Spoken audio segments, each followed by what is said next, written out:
গোপালকে টক দই দিয়ে স্নান করানো হচ্ছে। টক দইটাকে ভালো করে ঘষে ঘষে গোপালকে মাখানো হচ্ছে। তারপরে এবার দুধ গঙ্গা জল দিয়ে স্নান করানো হবে, ঘি মধু দিয়ে স্নান করানো হচ্ছে গোপালকে।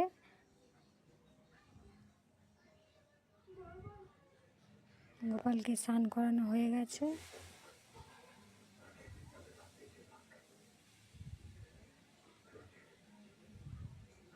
এবার রাধাকে স্নান করানো হচ্ছে। আজকে যেহেতু রাধা অষ্টমী, তাই রাধাকে ভালো করে টক দই দিয়ে স্নান করানো হচ্ছে।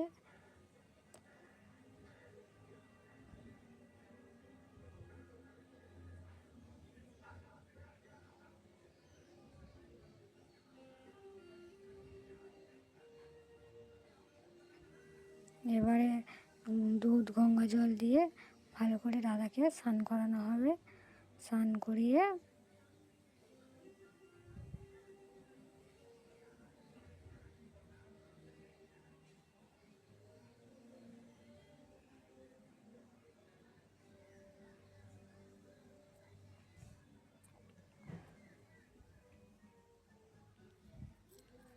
রাধার স্নান হয়ে এসছে। এবার রাধাকে সাজানো গুছানো হয়ে গেছে, ড্রেস পরানো হয়ে গেছে রাধা।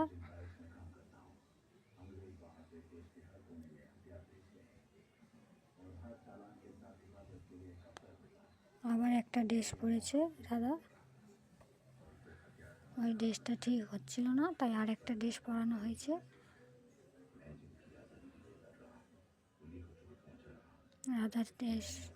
রাধা রেডি হয়ে গেছে। এবার কৃষ্ণকে স্নান করানো হচ্ছে।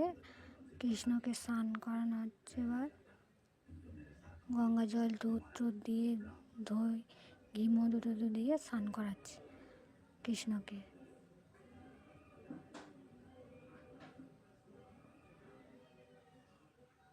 এবার কৃষ্ণ ভালো করে টক দইটাকে মাখানো হচ্ছে। তারপরে আস্তে আস্তে কৃষ্ণকেও স্নান করানো হয়ে যাবে।